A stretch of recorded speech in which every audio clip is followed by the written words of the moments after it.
কোন পাঁচটি রাশির জাতক জাতিকার প্রেমে সবচেয়ে বেশি প্রতারণা হয়? আপনাদের ভালোবাসায় সিক্ত হয়ে নিউজ বাংলা টেলিভিশনে এখন 1 লক্ষ সাবস্ক্রাইবার পূর্ণ হয়েছে।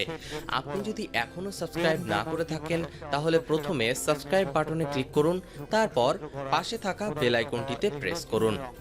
তাহলে পৌঁছে যাবে নিউজ বাংলা টেলিভিশনের সব নিত্য নতুন খবর আপনার কাছে সবার আগে। থেকে বুঝে নেওয়া যেত, তাহলে হয়তো মানুষের মন ভাঙার মতো ঘটনা ঘটতো না। অবশ্যই এই ব্যাপারে জ্যোতিষীরা কিন্তু অন্য কথা বলেছে। জাতক জাতিকার রাশিচক্র বিচার করলে তার প্রেমের ব্যাপারটা কেমন হবে তার আভাস পাওয়া যায়। আর একটু সতর্ক থাকলে প্রতারিত হওয়া এড়ানো যেতে পারে বলে জানা যায়।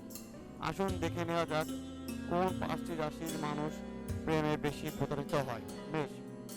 মেষ রাশি সব জিনিসের উপর থেকে আগ্রহ খুব তাড়াতাড়ি হারিয়ে ফেলে, সেটা মানুষের ক্ষেত্রেও প্রযোজ্য।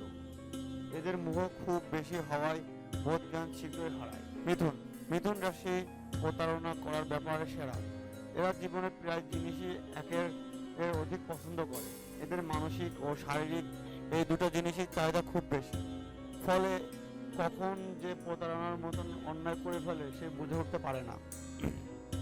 তুলা, এদের প্রতারণা করার ভঙ্গি একেবারে অন্যরকম। এদের স্বভাবের মধ্যে ব্যালেন্স ব্যাপারটা খুব বেশি, তাই প্রথম সম্পর্ক থেকে যখন সম্পূর্ণরূপে নিরাশ হয় তখন প্রতারক স্বভাবের হয়ে ওঠে।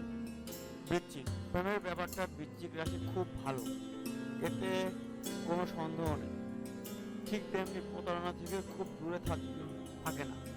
এরা খুব ভালো আবেগ গোপন করে থাকে, তাই এদের প্রতারণা ধরা খুব কঠিন।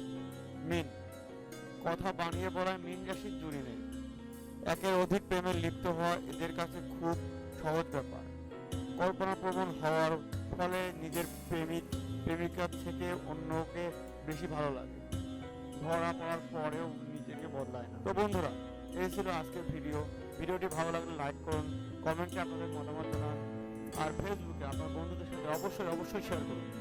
ধন্যবাদ।